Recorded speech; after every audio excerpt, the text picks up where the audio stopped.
Hello everyone. This is probably an unexpected video because I just decided to make it 1 second ago because I was scrolling on Twitter and saw somebody post the results to this test. I didn't even read the results, but I just saw it's called Read Your Color. Are you ready to find your reader type? So I'm just gonna take this test and that's the video. So this quiz will show you 24 different hypothetical book summaries, indicate how likely you would be to read each one. Begin the quiz. Okay. A poetic memoir weaves together fragments. Oh, sorry. I can't read out loud. A poetic memoir weaves together fragments, dreams, journal entries, old texts. Bro, I'm butchering this. A poetic memoir weaves together fragments, dreams, journal entries, old texts, chronicling the author's healing after grief. Would probably not read. Even though I did read Joan Didion, My Year of Magical Thinking, which is kind of like that, but I already read that and I don't want to read anything else like it. A woman falls in love with a man through anonymous letters exchanged in library books, never meeting until fate intervenes. The thing here is that if that's the book summary, I don't really want to read it. But if that happened within another book and it was just a small part of that book, I would, like to see that. But if that's the whole plot of the book, I'm going to say might read. In a city run by corporations, a lone data hacker risks everything to uncover the truth behind a mass digital blackout. The thing is, I don't know, this is making the book sound like it has one purpose, and I just really hate reading book summaries, but whatever. In a city run by blah, blah, blah, blah. Okay, I'm gonna say might read. In a shattered world ruled by elemental warlords, a cursed warrior and an outcast prince form a forbidden bond that could remake the realm. Why can I not read out loud? I definitely would not read that. I'm not interested in fantasy, to be honest. A solitary monk walks across America, encountering strangers who subtly reshape his inner life and beliefs. I'm gonna say would probably read, even though it doesn't sound that crazy interesting. It's more in the direction of something I'd want to read in terms of inner life, not so much outward action, but a stream of consciousness type of narration style. Drawing on neuroscience and ancient philosophy, this guide helps overthinkers learn to make better decisions. I'm going to say would definitely not read because I don't really want a guide on how to make decisions. The only self-help book that I like is Atomic Habits, and I didn't even finish reading it. And I wouldn't even praise it that highly, but a surrealist artist discovers her paintings are portals to real worlds and something is starting to come back through the canvas. I'm going to say might read. A grumpy CEO starts to rethink what's important to him after he falls in love with the new VP of marketing. Would probably not read. An ex-assassin hiding in Alaska must confront his past when his daughter is taken by a vengeful arms dealer. I'll say would probably read, even though that's something I would like to see more in a film. I like action movies and stuff. A chef journeys across post-Soviet Europe searching for the recipes that defined her grandmother's lost homeland. I would definitely read that. My fat ass. I'm kidding. A multi-generational novel told from the perspective of a single house and the people who lived, loved, and died within it. Would definitely read, because I'm pretty sure I already read stuff like that. A Tree Grows in A Tree Grows in Brooklyn. Can you tell I'm trying to do a video that's gonna have no cuts because I'm lazy? Anyways. A deep dive into how... Okay, also, no, I was gonna say it's A Tree Grows in Brooklyn, Pachinko, A Little Life, kind of. The Goldfinch. All these books that span a lifetime or multiple lifetimes, North Woods as well. And yeah. A deep dive into how food systems, global trade, and local economies shape the way we eat and how to eat better. I would definitely read that. That probably exists and I should read it. A linguist and an ex-CIA operative must decode an ancient manuscript before a secret society reshapes history. Because the word linguist is in there, I'm going to say would probably read. A novel told entirely through footnotes and deleted Wikipedia entries reconstructs the life of a time traveler who never existed. Would definitely read. I like weird, structured books as well. A struggling screenwriter falls for the nanny of his ex-wife's kids in the story filled with awkward charm, bad coffee, and unexpected kisses. Would definitely not read. Again, if that was like a part of something else, maybe, but just to read about that doesn't interest me. In a future where dreams can be uploaded and bought, a woman begins to lose the line between memory and product. Would probably not read. But maybe I would watch. I mean, that sounds like Severance. I don't know. I've never watched Severance, but a former Silicon Valley exec shares what broke him, what healed him, and how to live a more intentional digital life. Bitch, would definitely not read and would kill the publisher. Like, a rescue team in Antarctica picks up a distress signal from a base that officially doesn't exist and never did. Might read, because that sounds freaky. A cultural critic's essay collection on the end of privacy, the aesthetics of apocalypse, and what comes after capitalism. Would definitely read. That must exist as well. A woman uncovers a box of unsent letters and begins to rewrite the story of her childhood. Would probably not read. I don't have a reason why. A clear, no-nonsense manual on how to lead teams with empathy, structure, and long-term vision. Would probably not read, because that sounds boring, even if it was helpful in some way for your professional life. An ornithologist joins a rogue expedition into the Congo to find a supposedly extinct bird. Then the team starts vanishing one by one.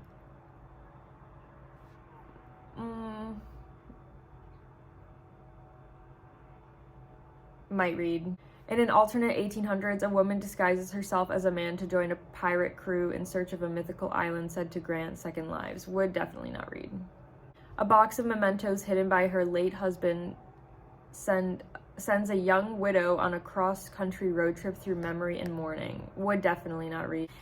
Okay, you are a purple reader. Explore my type. Okay, so it looks like I'm 50% red reader, 50% blue reader, 15% yellow reader, 35% orange. I don't know what any of these things mean. Green reader, 30%, and then purple reader, 65%. Okay, explore my type. Let's see what this means. The purple reader is the unbound innovator, a bold, unconventional thinker who thrives on experimental storytelling and genre-defying narratives. They read to challenge norms, stretch their imagination, and fuel radical creativity. After finishing a book, they want to feel intellectually awakened and creatively invigorated, as if they've glimpsed a new way of seeing the world. The kind of books you read are The kind of books you read are wild, unconventional, and impossible to categorize. You're drawn to stories that break rules, narratives that twist form, blur genres, or leap through time and space without warning. Traditional plot arcs don't impress you nearly as much as originality, voice, and sheer creative risk. You love authors who challenge assumptions, upend expectations, and invite you into strange, brilliant new worlds. Whether it's fiction that feels like a fever dream or nonfiction that dares to imagine entirely new futures, you crave ideas that crack open your thinking. Your bookshelf isn't safe. It's a playground for the wildly inventive and the beautifully bizarre. Okay, now they're giving me book recommendations. Okay. Your fiction preferences: experimental or postmodern novels, surreal or dreamlike fables, books with non-linear structures or shifting perspectives, genre mashups and speculative fiction with a philosophical edge, literary fiction that breaks form or plays with language. My nonfiction preferences: avant-garde essays and unconventional memoirs, speculative cultural criticism, futurist manifestos and radical theory, philosophy or psychology that explores abstract or fringe ideas, books on creativity, innovation, and alternative ways of thinking. The recommendations are Infinite Jest by David Foster Wallace, Cloud Atlas by David Mitchell, Kafka on the Shore, Haruki Murakami, and The Road, Cormac McCarthy. I've read The Road, I've read Kafka on the Shore, I have not read the other two books. Will I read Infinite Jest at some point? Maybe. I'm not dying to, but I probably will. If I had to recommend 4 books for my purple type people, 1Q84 by Haruki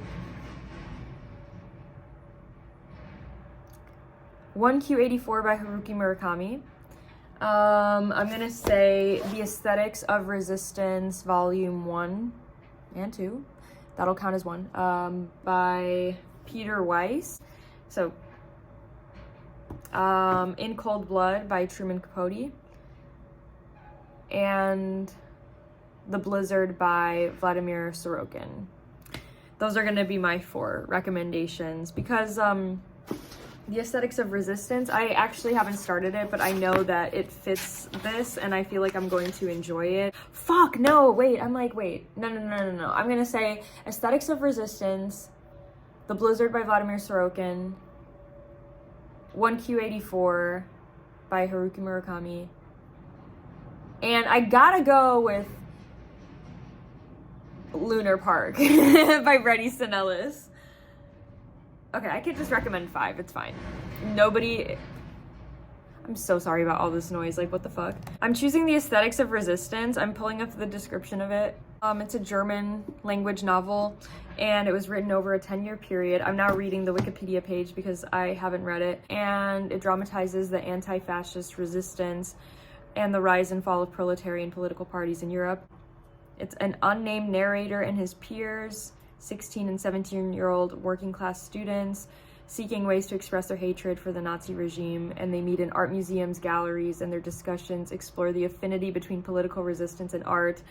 So, doesn't that sound perfect? Like, shouldn't I start reading this, my lazy ass? Yeah. So I would recommend that. I would recommend 1Q84, which is a big book by Haruki Murakami. And what I like about it is that you're following many different characters. I think maybe 3 or 4, or maybe actually much more than that, like 5, 6, 7. But there are 3 central characters.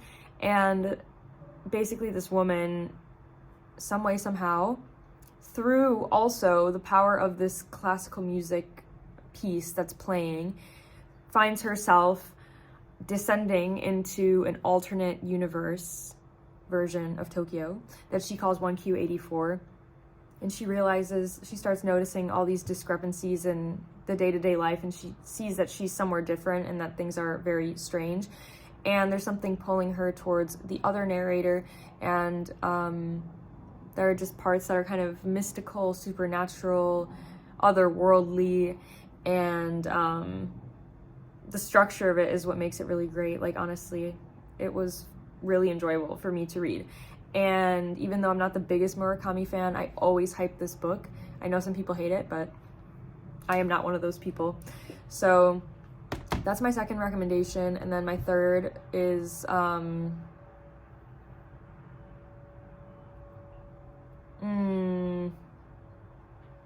The Blizzard. Okay, so yeah, The Blizzard by Vladimir Sorokin. I would choose this because it kind of follows the structure and feeling of a typical Russian short story, like whether it's Chekhov or Tolstoy, or for me specifically Tolstoy, Master and Man. His short story reminded me so much of The Blizzard. It felt like a perfect companion piece to read with it, except The Blizzard, there is a moment where it just becomes like magical realism, essentially. And there is one scene that is so cathartic to read, or at least it was when I read it, that it physically like altered my brain chemistry, and it was so cool, and the writing was just great. I don't think it's everybody's cup of tea, but at least for me, I would recommend it for this category. And then I said Lunar Park because it's also a way of playing with narratives where you're reading an author's work, except the author himself is the narrator of the book, and we're acknowledging that the narrator of this book is the author who wrote all the other books that, you know, I've read by this author. The narrator of Lunar Park has written American Psycho, has written Less Than Zero, except this is just a fictionalized version in which more strange, supernatural, and evil forces can take hold and warp a seemingly like realistic reality. And you can see, for me with this book, it's just so much about how Brett is a writer because he has to be, like, it's his way that he's always coped with his whole life. And even though he embellishes and takes part from his real life, he's constructing something completely new that's based on his style when he writes. And I just think it's amazing. So I would recommend that. And then lastly, what I tried to replace, but I'm just going to include, is In Cold Blood, because if you really like nonfiction, this is just an amazing journalistic presentation of the other side of a murdered family, following the journey of the two murderers up until the moment that they killed a family of 4, the Clutter family. And I'm recommending this because I read it when I was super young. Like, my dad gave it to me when I was like 11 or something like this, and I read it well over 10 times. It was amazingly written. I haven't read it in a long time, but also just, it was so haunting and I loved that. So yeah, basically this is a random ass video, but yeah, I'm a purple reader and I'm gonna link the test below. So if you want to let me know what kind of reader you are, I would be interested, because why do I have a feeling that I'm gonna have a lot of fellow purple readers, or at least people with similar color scores to me, so that would explain you watching this video.